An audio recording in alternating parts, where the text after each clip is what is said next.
அஸ்தமன கிரகங்களுக்கு பார்வை உண்டா? நம்மக்கிட்ட டவுட்ஸ் கேட்டாங்க சில பேர். ஸோ அந்த வீடியோவாகவே இருக்கட்டும். அஸ்தமனம், பொதுவாக அஸ்தமனம் அப்படின்னா என்ன?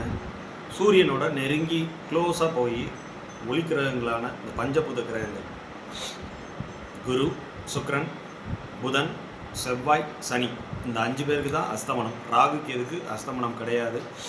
ஏன்னா அவங்க சூரியனையே தூக்கி விழுங்கிடுவாங்க, கிரகணப்படுத்திடுவாங்க. ஸோ அவங்களுக்கு அந்த அஸ்தமன தோஷம் எதுவும் கிடையாது. சூரியனோட நெருங்கி போகும்போது சந்திரன் அமாவாசை அப்படிங்கிற மாதிரி ஒரு நிலைமைக்கு போயிடுவார். இந்த 5 கிரகங்களுக்கும் இதில் புதன், சுக்கிரன் எந்நேரமே சூரியனோட க்ளோஸாக நெருங்கி சுற்றிட்டு இருக்கனால இவங்களோட அஸ்தமனம் பெரிதளவு வேலை செய்யலைனாலும் கூட சில மாறுபாடான குழப்படியான பலன்களை கொடுக்கவே செய்யும். இதில் குரு, சனி, செவ்வாய் இவங்க 3 பேருக்கும் அஸ்தமனம் நல்லாவே வேலை செய்யும். ஸோ இந்த அஸ்தமனம் பெற்ற கிரகங்களோட பலன்களை சூரியனே அவருடைய புத்தி காலங்களிலும் இந்த குரு அஸ்தமனப்படுத்தப்பட்டு இருக்கிறார் அப்படின்னா அந்த குரு புத்தி வரும்போது சூரியனே அந்த பலனை எடுத்து செய்வார். சரிங்களா? சூரியன் குருவாக மாறி அந்த பலனை எடுத்து செய்வார்.